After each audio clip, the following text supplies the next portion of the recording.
I don't mind chopping wood, and I don't care if my money's no good. You take what you can and you leave the rest, but they should never should have taken the very best. The night that drove old Dixie down.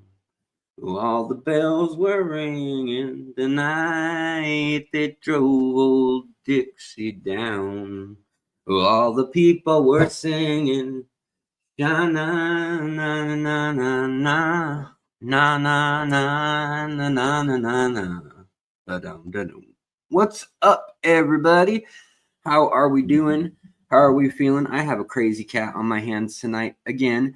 If you were here during the last live stream, you know that she's quite the crazy cat. How are we doing, guys?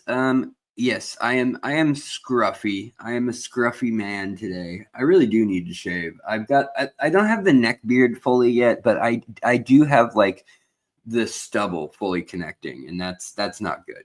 That's the Alex, you are still in the same t-shirt for 3 days kind of a motif going on here. I haven't really done anything around the house that requires energy, really.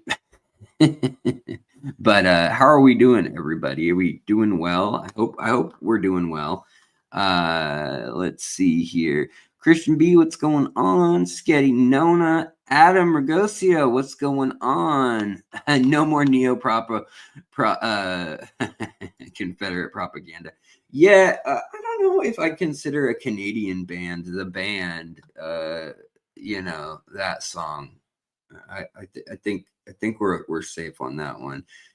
I mean, you have like Neil Young and Bob Dylan there at that concert, that the famous live version. Yeah, maybe though. Maybe Southern rock is pretty brutal. Like a lot of Southern rock has some pretty what do you call it? On PC is what we would have said in 1999 during Monica Gate. Let's see here. Yes, Robert thinks that the cat needs a counselor to help her with her PTSD, adjusting from living with the fish. I think that may be true as well. You know, she's really struggling. She fell in the tank again the other night, and she's losing a lot of fur because it's cold outside, and she's been sleeping next to the window. So even though she's an indoor cat, she's like, she knows that it's getting cold. It's that time of the year, and she's definitely just losing gobs of hair. They're like tumbleweeds. It's like in the kitchen, I'll just see one all of a sudden, just like waft by, and it's like, oh yeah, wah, wah, wah. And the cat just stares at me and is like ready to run to the litter box, like give me the gunslinger look. Monster Fish Gal, what's going on, Laurie? Good to see you. Hope you're doing well. Dee Dee, oh, right on. We got Cassandra, what's going on? Erna, hello, welcome. Let's see, Roy Baker, JP. So where do you guys want to go tonight? What do you want to explore? You have any questions? You have any thoughts? Amy Lou, hello, good to see you as well. Lots of great folks in here. Sketty Nona, Ollie the Pufferfish, what's going on? Armored Anvil, like that one as well. Are all anvils armored, or are they're just thick as a brick? They're just thick. Brian McCann, hello and welcome. Also, Sideshow, welcome. I feel like Jason Bartel, hello. I recognize you. Welcome. Come on in. So yeah, I'm happy to cover whatever y'all would like to chat about. I have some thoughts. I guess what I'll start by doing is showing you guys the aquarium idea. I'm going to show you guys like a real rough one. And I'll do like an actual presentation, like whenever. Oh, look, I have no fingers. Yeah, this, I really do need to move this, like the the acoustics in this house are awful for recording. And one of the better places, believe it or not, when I've like walked around is right here, kind of where the kitchen narrows and the living room narrows, and there's like a hallway kind of thing right here, and there's, you know, a spot, plus I have internet, you know, that kind of stuff. But I wanted to stream in the fish room, and so I think what I'm going to do is I'm going to run a hard line in there, because my cell phone actually cuts out. You guys have seen me stream from the fish room, and a lot of times the quality just drops off a cliff. And what I think I might do is have a hard line to the laptop in there, and then maybe go from there. But what I noticed was that no matter what, like my cell phone, other people's cell phone, I think it's just that there's giant tanks of water that act like, not a Faraday cage, but whatever you'd call it, like something that blocks signal pretty effectively, or at least warps it or does something to it, you know, causes latency and then dropping. Yeah, where is Johnny? Yeah, I wonder where Johnny is. And also Jacob, hello, as well as Stephen P. 2003. What's good? What's up? Welcome. House of Pisces, what's going on? I've been doing stress coat and adding Vitachem to food. I'm thinking about starting Maricin since I'm still seeing new pieces of fun missing. Should I go? Wait, hold on. I must have missed your first comment, but I see this part here. Did you have a first comment? Am I going cuckoo? Is my brain melted? Your senior kitty has the pod-shaped bed and a heated mat inside. She spends most of the winter in there. Younger cats in a pile. Oh, cute. Well, I do see your resist the razor grow a beard. If you go back 4 years ago, 3 years ago, 4 years ago to my content, sometimes it'll say it's only 3 years old, but if you go back in sequence of the videos and you start looking at the dates, like the 2021, I want to say 2020 and 2021, somewhere in that period there, I grew out a pretty scraggly beard. I must say it was not a magnificent thing. It was a pretty ugly beard. I don't think I'm cut out for like beard growing. I don't know. I didn't get that Viking gene or that Scottish, you know, whatever you want to call it, Irish, Scottish, Norse, Celtic, all the, like, that's where I'm from, roughly, a lot of my genes, but I didn't inherit that. I just got the like strawberry blonde gene, which, like, great, thanks. I'm gonna be a redhead when I get older. Great. When it's sunny out, I turn to a redhead. But yeah, you know, in some of those live streams and videos back then, I had hair down to like here, and I had just like a crazy beard. But what it was when the lockdown happened, I was like, oh, I told you all this was gonna happen, and I was being kind of cuckoo about it, like knowing I was being a little cuckoo. But then, like, when toilet paper became unavailable, I really did like start thinking like, this is like kind of crazy.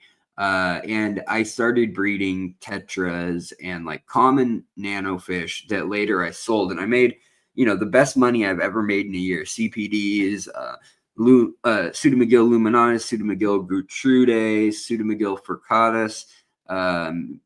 What else? I have a lot of Pseudomagils. They're just so easy to spawn in like a 10-gallon tank. But in my old place, in my apartment, I raised up a good, and then I had a few different lines of crebensis and other dwarf cichlids. I had my lemon plecos that would have tons of babies, my angels. Anyways, that stuff was all very like high demand. Even my neon tetras, I had the longfin neon tetras. Those were in super high demand when people couldn't get their normal stuff. The local fish stores really wanted it wherever they could get it. And if I was willing to go to like $4 a pop, they wanted almost all the fish. People were paying like $10 a fish during that time. Anyhow, the moral of the story is I went crazy and grew a crazy beard. You know, one of those beards that only a crazy person grows. It was like it has several bird species living in it, and maybe 1 or 2 marmots. Or pygmy marmosets. How about that? Let's put pygmy marmosets in there. Let's see here. Cave of Wonders. It's alive. Yes. Hello. You know, Halloween is over. All right. But yes, I'm alive. You don't need to marvel at the fact that I have lived another day. You know, it's impressive, but geez. Casual Aquatics, what's going on? Bugsy Craftworks, what's going on? Welcome. Hey, Alex, me and my 4-year-old son are currently building a habitat for his 3D printed axolotl. Okay, I have so many questions about that sentence, but I'll start with the most simple one. Is it a 3D printed habitat? Or are we talking like the axolotl itself is made out of the plastic 3D printed PVC or whatever it is, PV, some sort of polyvinyl something, or polychloral, or it's got to be poly. I'm sure whatever it is, it's poly. The spools. Also, South Bay sapphires. What is going on? Welcome. Thank goodness it's Friday. Yeah, that's right. Hey, it's Mrs. Fishtory. Why is she calling? Hold on, guys. Let me grab this. She knows I'm streaming. Hello, dear. Excuse me. You're live. You're live with Fish Talk. Oh, well, I was gonna go get some pho. You want me to bring you home some? That's what I was calling. I would love some pho. Thank you very much, honey. Okay. Thank you so much. Unless you're trying to go eat without me and just like relax, then I understand. But if you wanted to come home with the pho, then I would love some pho. Thank you. But but I was saying I get it if you want the atmosphere, the ambiance. That's all. It's not that I don't want you to come home. Okay, all right. I love you. Are you done? Are you done with your other stuff? Yeah. Okay, great. Well, I will see you when you get home. Drive safe, my love. Love you. Love you. Bye. All right. Sorry about that, guys. I wanted to let you in on it. Know that no improprieties were going on there. Arjo, what's going on? It's not faux. It's faux yo, not faux me. Yeah. A lot of people, hey Asya, good to see you. Him Flip, hello. Yeah, pho. We have so much pho. We are so lucky in Washington. It used to be dirt cheap. And every pho restaurant pretty much has an aquascape, or at least like an attempt at some sort of cool koi feature, or like a little clay figurine in a pho bowl with like water that has maybe a couple like floating plants in it, and like a spoon, and then maybe like some meteor minnows. That's very common at a lot of the pho restaurants if you actually go in and like sit down. I really like that vibe. And Steve Rodriguez, hello, good to see you. I won't go into it deep, so don't worry. Nobody needs to run away if you're like, oh man, he's going to talk about his health. My health is pretty good. I have had allergies / some autoimmune stuff, and I don't know, I've got like some more like welt type stuff that has come up, like Hy-Vee type stuff today, on the neck too.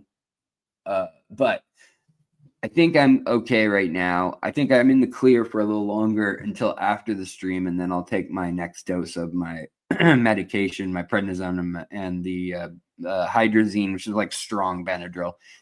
But yeah, the other thing I was gonna say though is that if you didn't hear the good news, I got all of my 2025 medical debt dropped. So every bill got dropped by the hospital. Yeah, that's all I can say about it. But very excited about that. It's a huge, it's like 28 grand. It was still totaling. It could have been way more. But that's what my out of pocket was set to be because we maxed out the insurance and then we end up paying 20% out of pocket after that. But it was done incorrectly, I'll say, the billing and stuff. And so anyways, they made things right and now they're covering that. And then the fact that this wound on my foot has lingered for literally over a year now. Also, they have like a new team of doctors working together to help me, and they think some of the choices were not optimal at the beginning, and due to this, they are guaranteeing to be here to help me through the end of it, the rest of it. So I'm hoping that I really am nearing some light at the end of the tunnel, being able to get back to traveling and fish and all that. And then I can get my top teeth done. Cause obviously I had the teeth all pulled like 3 years ago now, 2.5 years ago, and have just sat here with no top teeth for that whole time thinking I need to get back down to Florida. I need to go to Florida, twice ending up in the hospital on my journey. But that's all in the past, but it's good news and it frees up my other projects that I have for you guys and stuff with the channel. So that's why I'm excited about it. So when you asked about the health stuff, that's why I was excited to let you know that finally we got some good news, not just all bad luck in a row. We got some good news, and I like dropped to the ground and started crying when I found out that, like, you mean I'm not going to be paying this off for the next 8 years or whatever? And I'm still out of my savings. Like, we had to do the roof and we had to do last year's hospital stay. And I still have to do my upper teeth, which is 15 grand. But like all that's like, oh, that's child's play. I'll figure that out. It's just funny how money is and life is. Like, I'm sure if my leg had been amputated, I'd be like, well, at least I'm alive, or really bitter that that happened, rather than the fact that like now I'm like griping about this pain in the foot and all these like different surgeries and procedures and casts and crutches and wheelchairs. I am so fortunate. Like, I am such a lucky person, and you guys are part of that, so thank you. The channel is a part of that for sure. But I wanted to show you guys something. I know this doesn't always work really well, and I could just send it over to the computer, but I just want you to see it, get a quick feel for what I'm talking about. So I had this dream last night, and let's see if I can get it to focus here. So I had this dream last night. Is this gonna focus at all? I don't know if it will. Actually, you know how I can fix all this crazy nonsense. I can go here and I can go to visual effects and knock it off. All right, so right here, see that tank? See how that kind of looks like a fire? It looks like a bird's nest on fire. So those are different rotalas and stuff that are in there. There's like a blend of like orange juice and nungensis and Wallachia. And then there's another version here with Ludwigia arcuata and a couple other plants. But again, it's kind of like a shrub behind the main thing. So what I want to do is I want to use some very specific plants that I'll talk about when I'm actually doing it. Here's another good example. So this is the Hygro pinnatifada. So even if I can only get the Hygro to turn like a greenish yellow, I would be extremely happy about that. But what I want to create, where did it go? I sketched it out really roughly. Come on. Can you see it? Yeah. Is it like sticks in the island shape, but then create like a general fire, like with like little flames, and the yellow, and then the orangey or red, and then like deep red to purple, and then the Samulus parviflora around the bottom, maybe a Logonoddermy boldi there. And then on the actual wood, I'm thinking I want to do like boost that's either dark green, so dark it's almost black, and red or brown boost colors in there, and then also the Hygropinnatifada. So anyways, that's the idea, I think. I'd like your input if you guys think that's a dumb idea, or if you think that's like, oh, that would be fun to see unfold. But I think with the guys from, is that, no, that's not crooked. My laptop screen is crooked. I was like, what is going on? Something is really crooked. But yeah, so that is kind of cool, and that is hopefully the plan for, why can't we get this?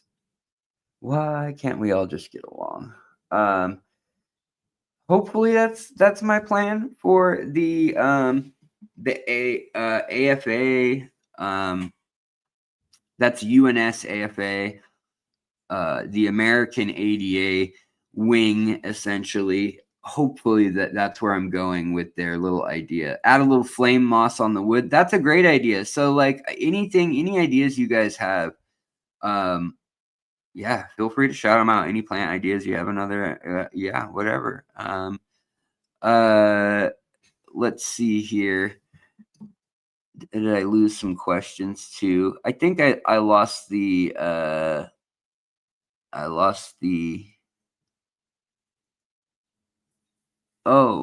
Cassandra, what were you? I forgot what you were talking about. RJO, been on prednisone, been there, hate that. Yeah, I don't like it. You feel like you're the guy from Limitless for a minute. You feel like, oh, I'm really like I'm able to think about 10 things at once, and then you realize that none of the thoughts are that coherent, and that you just hear the refrigerator buzzing really loud and can't sleep. You get like bad sleep for 4 days. You don't like stay up and act functional. You might clean like the first night or something, but you're just not functional as much. At least that's my experience with it. Wow. Yeah.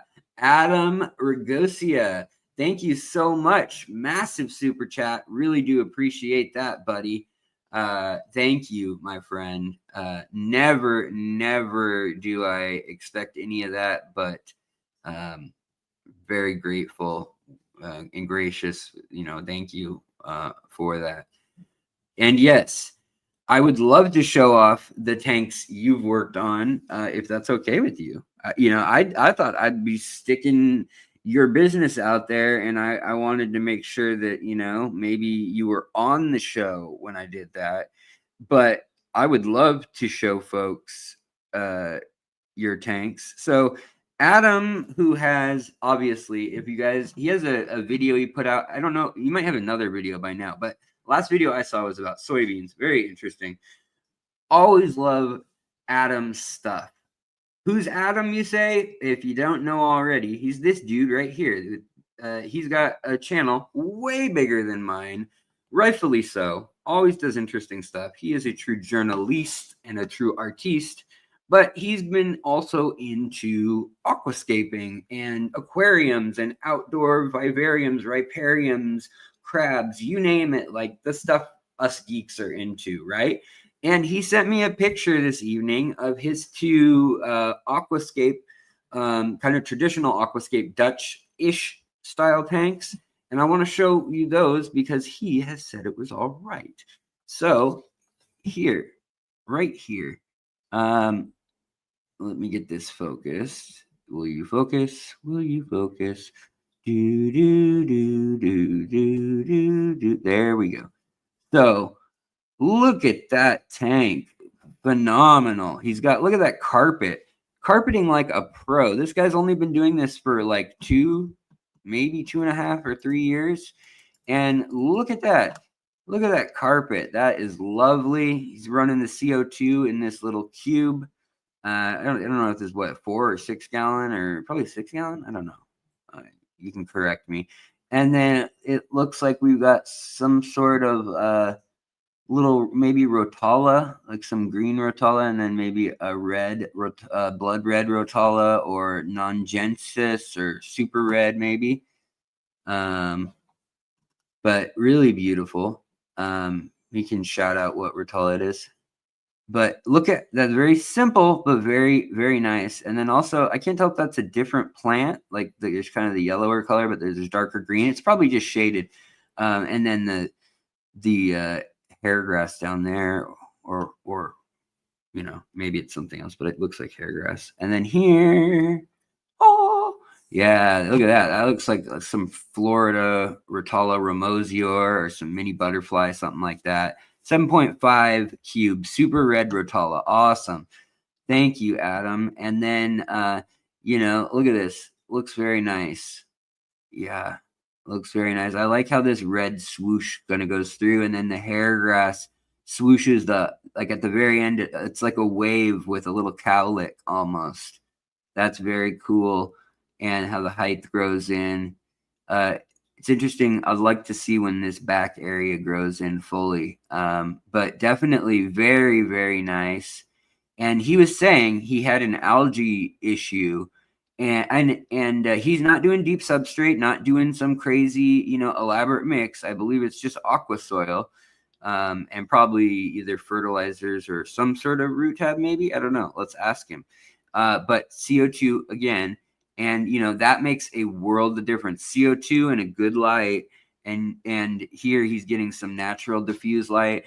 And this looks like the, I'm guessing this is probably the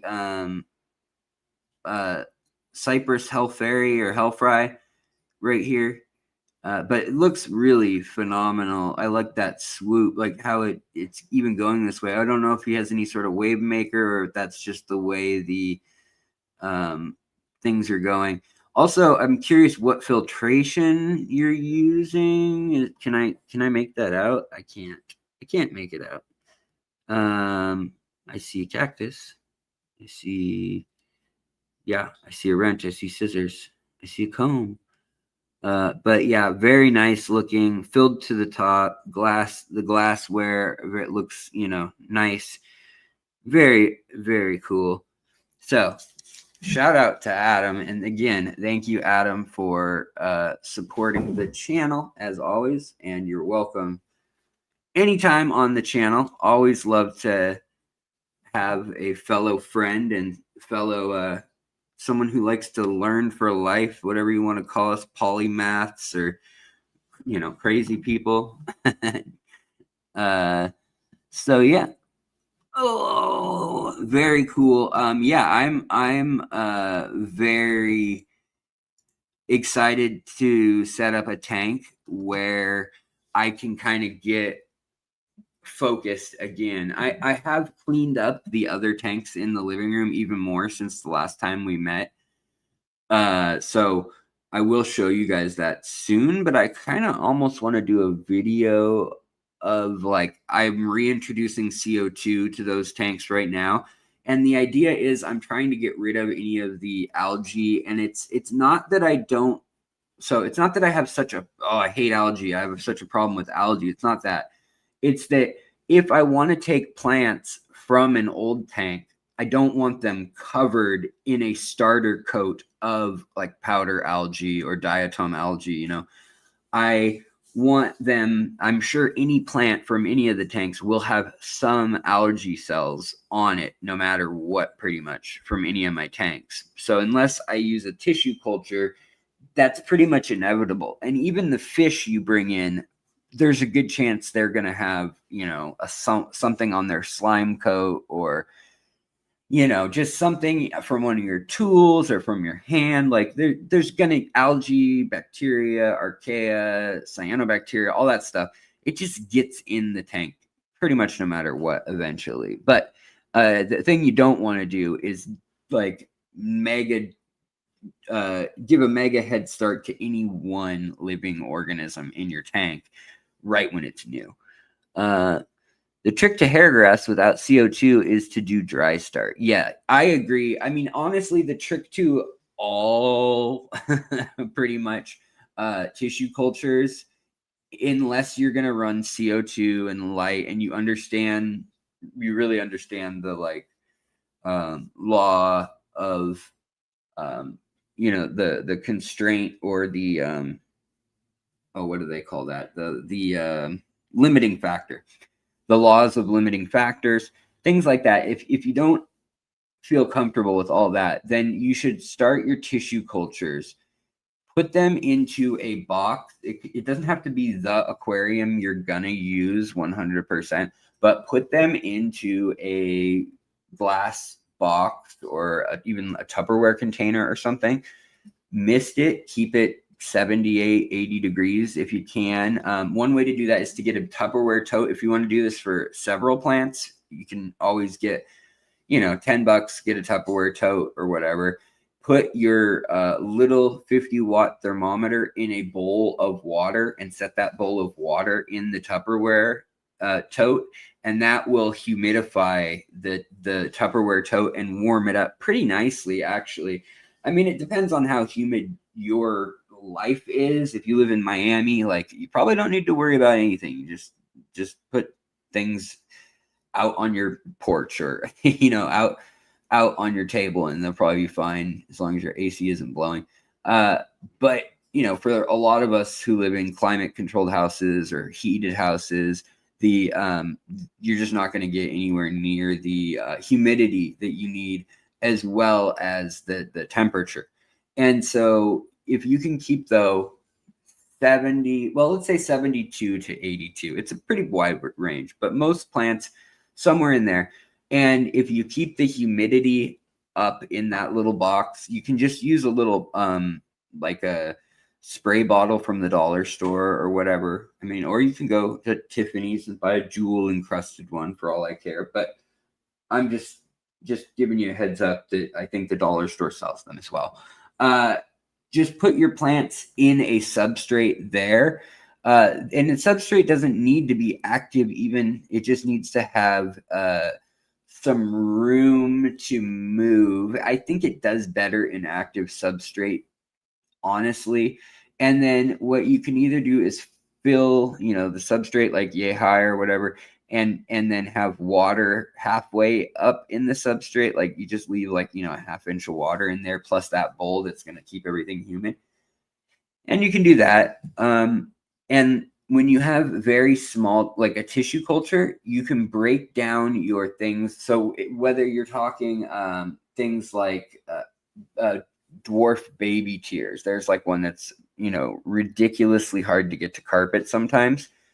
Well, the easiest way I've found to get it to carpet is to take that and like literally take each little growing part, like this long, out of the tissue culture cup and plant them like half an inch apart, but like in a little row, like I've got a little farm, and let them grow in the air.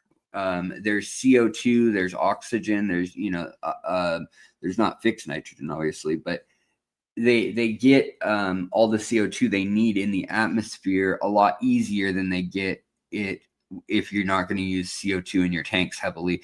And they will put down roots. The other thing you can do if you don't want to do that is you can float those until they start putting roots down. Also, I know some people who've put them in buckets with like fertilizers and then light, and they just try to kind of blast it and change the water every day so there's no algae developing so much, and kind of stir around the plants, but leaving a light on a bucket for a week or two. But really all you're looking for is getting that the non-differentiated tissue, which is usually white or clear, like clearish translucent on a plant, like think bean sprout material. That is what you want to turn to roots or plant. And when you're trying to plant another tank, you could do the dry start method where you literally set up your entire aquarium and you just keep it misted and you plant right into the soil and substrate with everything above water. There's no, like, nothing sunken or submerged yet. You can add a little bit of water to the substrate, as I said, but you're just going to plant it as is, and then you gently fill it up after several weeks or months even of letting it grow.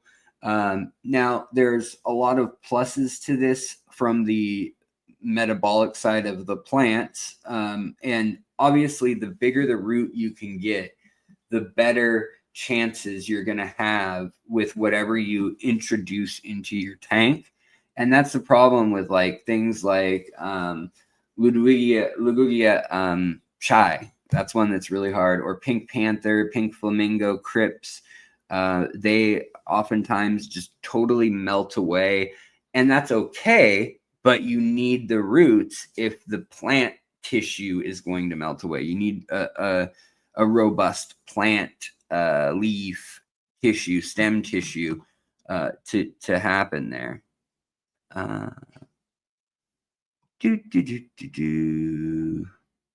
Let's see here. Stephen P. says, the key is maintaining ultra humidity or else get terrestrial leaves and the plant has to convert again. Yeah, that's exactly it.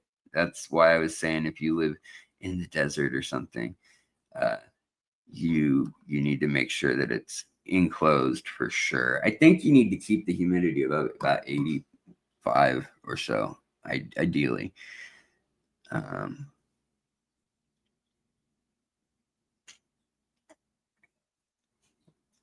Oh man, that's the candy of the day.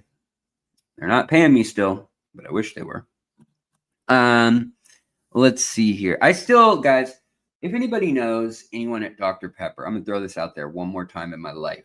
Just putting out the juju, the with our powers combined, Captain Idiot. See it now, hear it now. Imagine if you will, another dimension. Another dimension, another dimension, another dimension, another dimension. Dr. Pepper, I drink it, I love it. I try to limit it to during my streams or like during dinner as my dessert, but with dinner. But what if I had a big old CO2 container that looked like a Dr. Pepper 2-liter or, something. Or a Dr. Pepper can, sure. And I had a soda gun or fountain handle that dispersed with CO2 charges the soda in my fish room, and the other 2 leads of the CO2 canister then go to the aquariums. Dr. Pepper? I'm giving you gold here, and I'm just throwing them soft, low, easy, and you don't even swing. You don't even swing. So get out. Get out. What's going on, guys? Power to the peaceful. Fishing New Hampshire. What's going on? Who else popped in here? Dagmar, what's going on? Girl 88, what's going on? I don't know if we have any. Julio, what's going on? Also good to see you as well, my friend. Okay, I'm sure I'm missing some folks, but saunter on in, say your piece. I'll see you if you want to be said, seen, or sawn. If you would like to be sawn, sawn of the dead. Soda streaming aquarium, right? Yeah. The other thing that I was looking at is that decomposition and systems, like I know nitrogen is not fixated or fixed organically the way it needs to be for use in plants or animals, like in the atmosphere. But nitrous oxide is one of the components that comes out of anoxic filtration and anoxic nitrification or denitrification, basically the process of low oxygen to no oxygen means no free oxygen, basically. Substrate, down deep substrate, you can get over time after a year or two, the biological debris that's down there and interacts with the bacteria down in those layers, and it will release methane, CO2, O2, which is obviously oxygen. Then ozone, it'll release, methane. It'll release basically the greenhouse gases and stuff. But it decays. But then a really large, there's sulfur gases that are released. But the other really big one is nitrous oxide. So I'm kind of curious if the nitrous oxide ever gets trapped back in the system, because oxygen and nitrogen are both easy to deal with. And the fact that the nitrogen is bonded to the oxygen makes it feel like it might be able to get into a plant or something and then like get broken off after the fact and used. But I have no idea. But I am now curious, just because I think having an organic laughing gas factory that is biologic would be quite the accomplishment, and hilarious. I mean, it would be funny, right? At least to the people next to it. Oh, you took your 40 breeder down and it had a leak. Oof, yikes. That's no fun. I'm taken down. I've got some I've got some news. It's not that. I mean, it sounds worse than it is. A lot of people they watch the channel and they're like, you bought gobies 3 years ago or 2 years ago and they're gone now. You monster. Well, the thing about like gobies, a lot of loaches, gobies, things like that, you don't know how old they are when they get caught. And unfortunately, they're not being bred in captivity very well or in mass. And so when you get them and they catch them a certain time of year and bring them in, you definitely have adults usually. And the adults then only live so long. And a lot of those critters only live 2-3 years anyways, because I love the tiny ones. I love the wee little critters that are like, I don't know, 1 inch, 2 inches. And so even like my elosoma, like I think 3 years is the longest I can recall one living in a deal. But let me get to what I was gonna tell you, which is one, the panda loaches I had, there's only 2 left, and they're kind of shy now because there aren't all 8 of them anymore.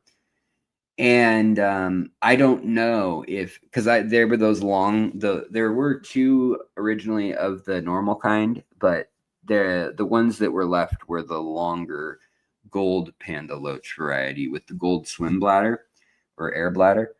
And the other ones passed away, and I knew by the look of them they were adults. I don't know how old they were, but I know that they were adults. So there's that. But that's always sad because I want those things to last forever, and so I hate it when the colony starts to fall down and then they start to hide. And you feel guilty. And then with those kinds of fish, you need to wait a whole year before you can buy more. So you can't just go out and get them their friends, new replacements right away. So with some of these social fish, that's a tricky thing that I think I don't usually keep in mind, but I'm going to in the future. Like definitely I'm going to buy enough to last a while, Somebody said, what is everyone's favorite spawning temperature for cories? What do you maintain? So I maintain 76 to 80 as kind of my baseline, depending on the species. And anywhere between 80 and 86 is where I'll spawn them. Some, like Sturbies, seem pretty happy with hot, Aeneas seem pretty happy hot. Panda cories, trilineatus seem like they kind of like cooler temperatures. They don't even need anything over like 74 to even spawn, period. It seems like they more go off of when they're fat, when they're ready, and when there's a male and a female that are in proximity. But others are a little tricky. In the wild. Sunny G, good to see you. In the wild, it's a range though. It is a range for sure. And Fish Dad, I want to buy some Bivalti shrimp from Aquatic Arts, but they say the max temperature they should be kept at is 72. Do you agree with that? Would my super red bristlenose plecos be okay? So 72 is probably somewhere around the optimal temperature for those shrimp, in that is true with a lot of Taiwanese and Japanese shrimp also. Bivalti technically are usually from India or the Middle East, all the way over to the Nile and like Iraqi swamps and stuff like Euphrates and Tigris and Euphrates rivers. Over in Iran, like they're very widespread. There are a lot of different Bivalti subspecies and groups. There's zebra, there's purple, there's pink, there's the clearer ones, there's the super zebra ones. So there's a lot of them out there. There's the ones they're calling raccoons. And those, in my mind, there are some that definitely must come from hotter places and some that come from colder or a range of places, like can be colder, can be hotter. A lot of deserts get hot and then cold. Now, granted, they tend to live in slow-moving rivers or kind of lakes and marshes. So that's actually kind of the warmer waterways of any region generally are the slower-moving ones, generally speaking. Now, also, they'll be a little cooled because they're coming out of the rain, or the water's coming out of the mountains off of ice and rain and snow melt. Bivalti green shrimp, I would be careful. I've looked at those wrong and killed them before. Now the Bivalti or the zebra Bivaltis, those ones I have seen them survive, and I have right now the 3 that I got from them in my unboxing recently. They're great. They're happy, and they're living their best life over in that community tank that's at 78 most of the time. It fluctuates at night. When the house gets cooler, it might get down to like 75 or 76 on the far ends in that long tank. In the center, usually I'll put the heater when I'm not showing it off. I'll just put the heater dead smack in the middle, just so there's a spread around for everyone. Cat, what are you doing? And I think they don't seem to be like clinging to the heater or anything like that. So they don't seem to be running from it either. And that tank, like I said, can get all the way up. It can get all the way to probably 80 on a warm day. So they might be okay, but I don't want to lead you wrong. Now, bristlenose are a pretty hardy fish as well, and they can withstand 72 or 4. But long term, you're going to slow down their immune system. You're going to slow down their metabolism. And while they can withstand it, doesn't mean they're going to flourish in it. I wouldn't go much below 75, really, with probably most bristlenose. But if you kept the tank at like 76, I think that could be a happy medium. Now, they throw out those numbers as like, this is the ideal. That being said, that in nature, how often is it actually going to be ideal? Probably like hardly ever. So, yeah. Stan Pittman, what's going on? Welcome. Who else just popped in? Somebody else popped in. I saw some. I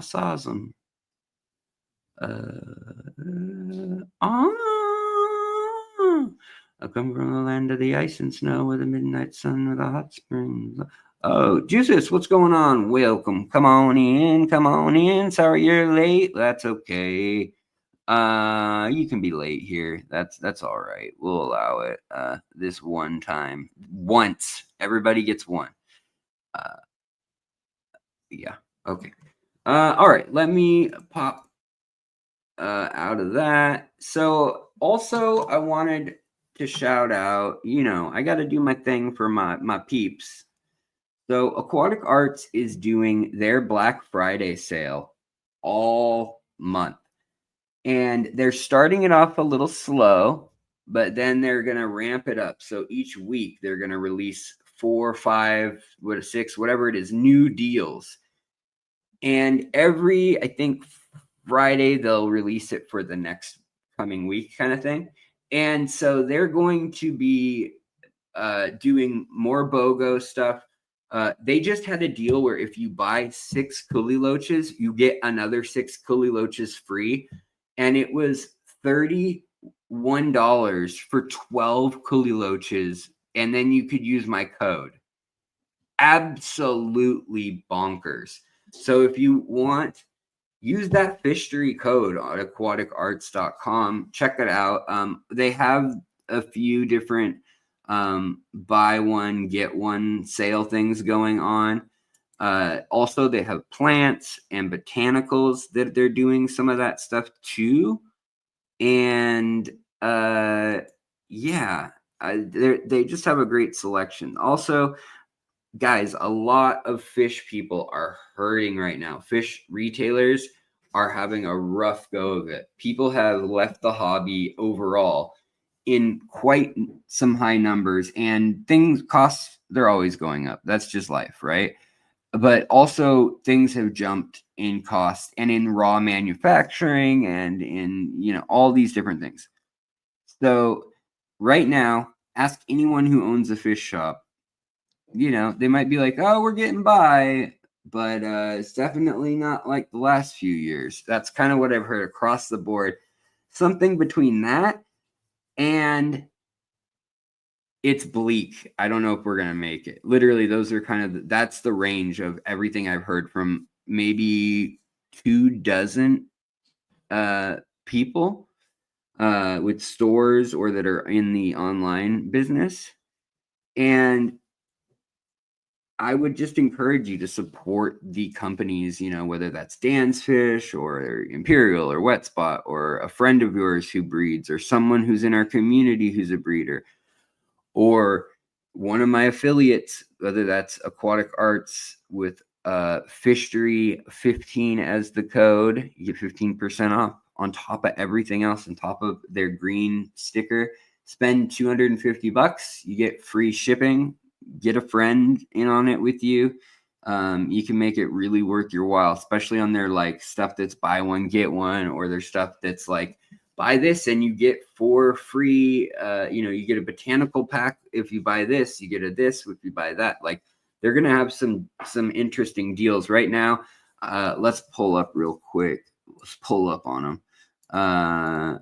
So Aquatic Arts.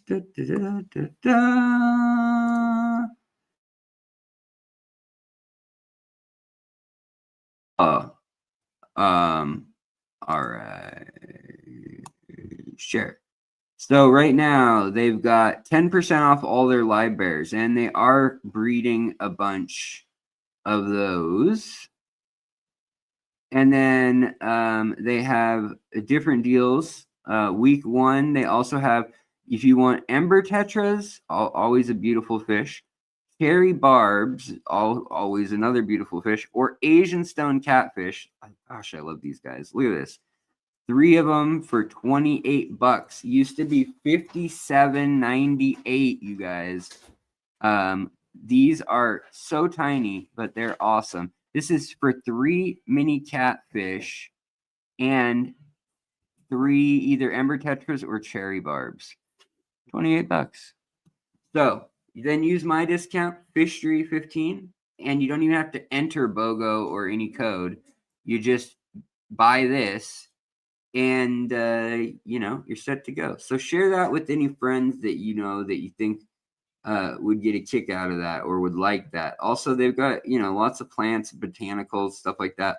A lot of people don't really think about them for plants, and they are obviously a really great place for plants.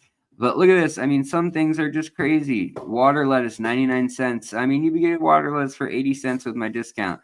Guppy grass, a floating plant combo pack. So this is like salvinia, duckweed, wolfia, like 3 or 4 different kinds. You'll never get rid of it. I mean, don't get me wrong. That's like the aquarium herpes, but $6.99 for Ludwigia stem plants bunch. This is one I'm probably going to use in my new setup as kind of the yellow or golden color of the flames of the little fire thing. Christmas moss, $8.99. I mean, yeah, people just don't always think of them for this, but they also have a relationship due to who has ownership of them. Let's get to the tissue cultures. Buying pots of plants is always great because you get the beautiful roots. Also, I hope this says not aquatic. Let's see here. It doesn't necessarily. Well, it says not fully aquatic right here, but I feel like that should be like in bold letters because almost every other plant on here is fully aquatic, but that one is not. But they have the chocolate marble sword, only $7.99. Golden melon sword. They look at this. Crypt Wenti Mi Oya. Pink miracle sword, $6.99. So yeah, they got lots of stuff. Micro sword, the petite Anubius. I might have to get a hold of some of that for the dark colored stuff. There's Bucephalandra too. On wood. I was gonna say it's sold out, but it's not. Their hornwort is sold out, and their Marmo moss balls are sold out, and their Ludwigia is sold. Okay, so now I'm just at the end of their offerings here at page 5 or whatever. But it's a worthwhile. You guys can't even see what I'm. Well, can you? I don't know. Were you able to come with me on that? No, you weren't. Shoot. Yeah. Well, you guys didn't get to see all the plants. You can go there yourself and see the plants to the website. But that sucks when it's a pop-up window, I lose it and then it doesn't tell me that it didn't pop up. But yeah, they have some really great deals going right now. And yeah, they're always a good company, and they're still around. Live Aquaria, not so much. I have had people asking me, last question that we're going to talk about of the stream. I've had people asking me, Alex, should I buy from Live Aquaria? You're saying that they shut down, that they're bankrupt, that whatever. Won't they probably get bought out? Won't, what's going to happen? The fish are clearly alive, but they're selling them. And my answer is we don't know what happened between transshipper, between whoever sent them their fish, so the actual middleman company or shipping company and or farms or wholesalers, and then to them, who is a wholesaler in their own right.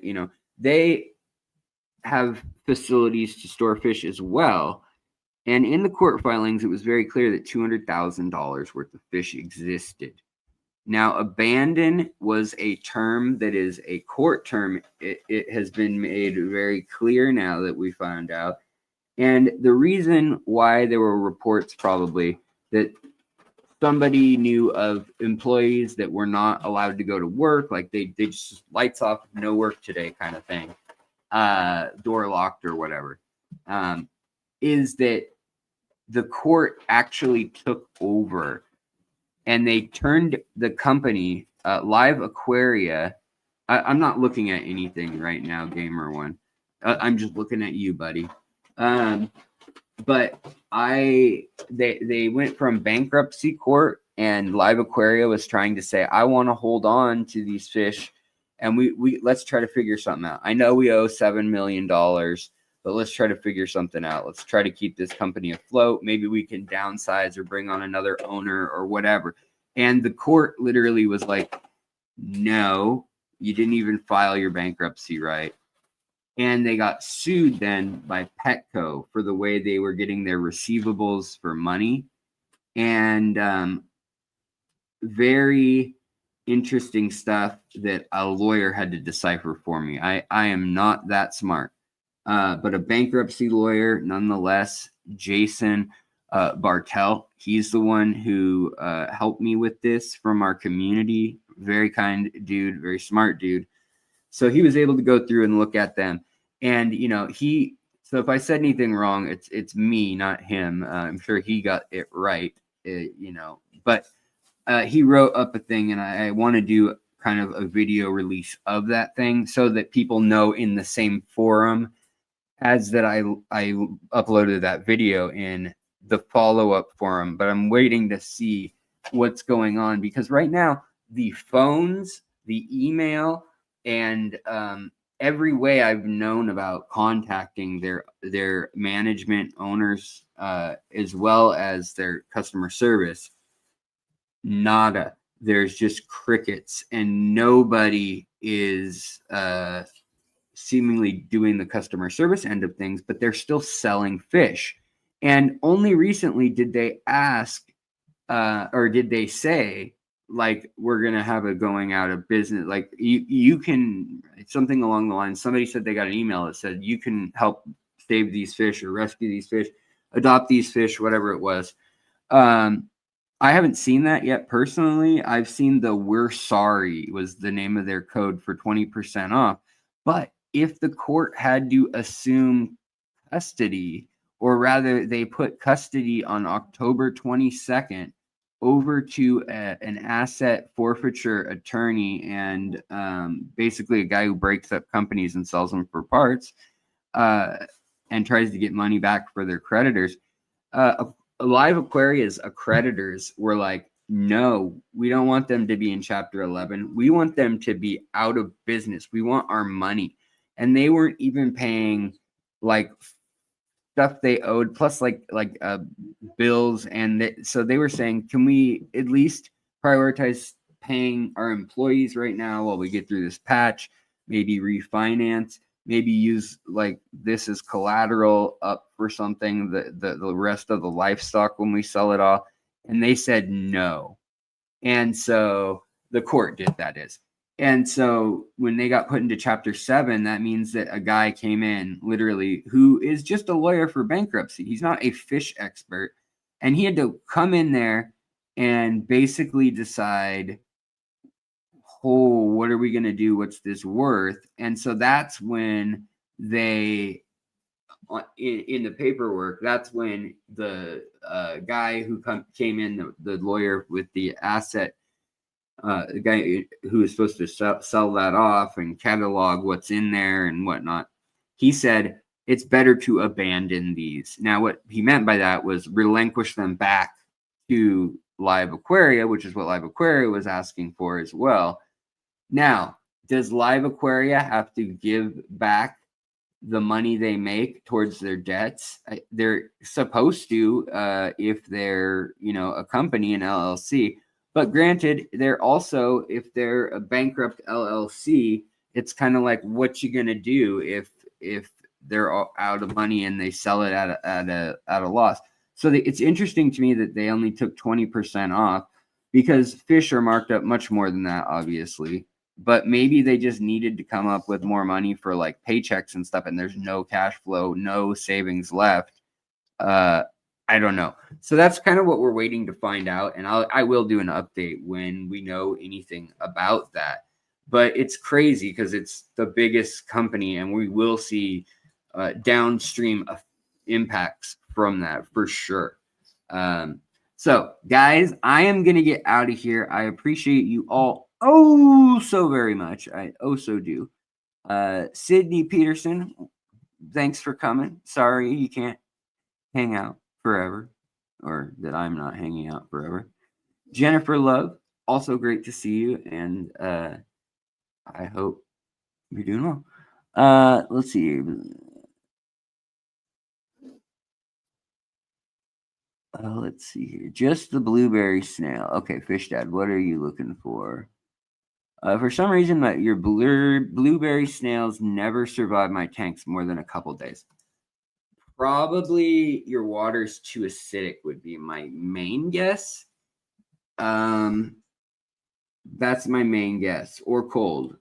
Too acidic or too cold. Or there's a trace of copper or fenbendazole or flubendazole, something like that, like an anti-parasitic drug that was never washed out. That can sometimes kill snails. But my first guess is going to be the temperature, because those come from Borneo and Sarawak and Java. So they're going to need a temperature of like 80 degrees to be like at their norm year round, right on the equator. They don't want 72 or 74, they'll die. And so they need at least 76, 78 for sure. And then they also need a bit harder water is what I learned as well. So they need some calcium. They need a KH of like 7 degrees or 8 degrees at least. And I found that you can see it in their shells. Their shells are not like a lustery mahogany color or purple color. They get dingy and sometimes even thin or brittle and look like they've been like spalding has come off of the shell, like little pieces have chipped off. And that is because of the pH usually being a little too low. Can a bunch of charcoal get rid of parasitic meds? Yes, it can. But make sure it's fresh or new charcoal. Put it in the filter. That way, everything that's running by it for 2 to 4 days, it will basically clog it up like a net, a microscopic net. Hey, Holly, so good to see you. I'm sorry, I'm literally just about to sign off, but it is really good to see you.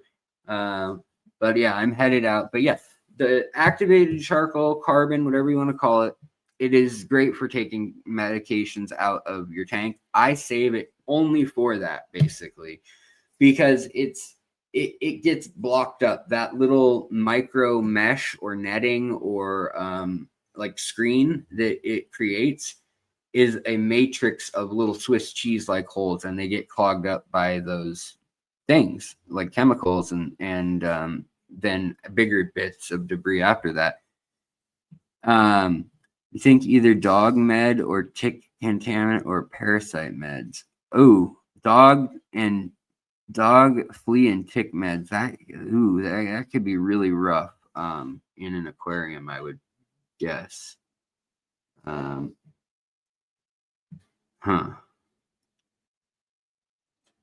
Yeah, well, you can always put a snail in just like a Tupperware tub too. They'll usually be fine in there for a little bit, for a few days, for a week, for a month, whatever, especially depending on the type. Anyways, you guys have a wonderful evening. Always lovely to hang out with you. But my wife is home, which means my pho is here. She's like, "Don't you look at me while I eat my noodles." And I will, if I have time this weekend, I may pop in for another hello.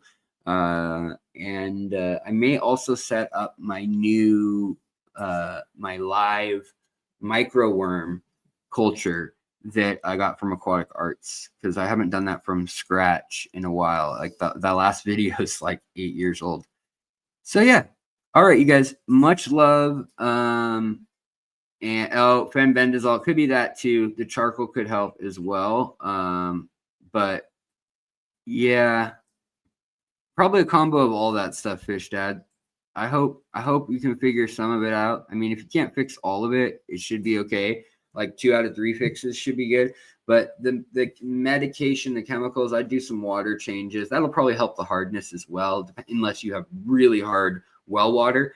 But if you have a small enough tank, like 5 or 10 gallons, even buying like a gallon of distilled water or 2 gallons of distilled water for like $2 at safe, at a grocery store or something, can really help like lower your TDS if you're used to just putting tap water top offs in your tanks. All right.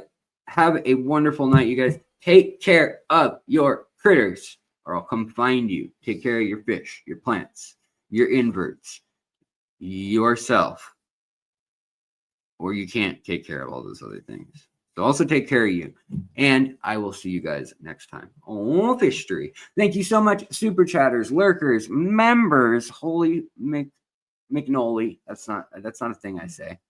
But hello, members. Thank you for allowing the lights to stay on here and allowing things to get done. So hopefully we'll have another interesting topic and some guests on the show as well soon. And I'll talk to you guys later. Much love.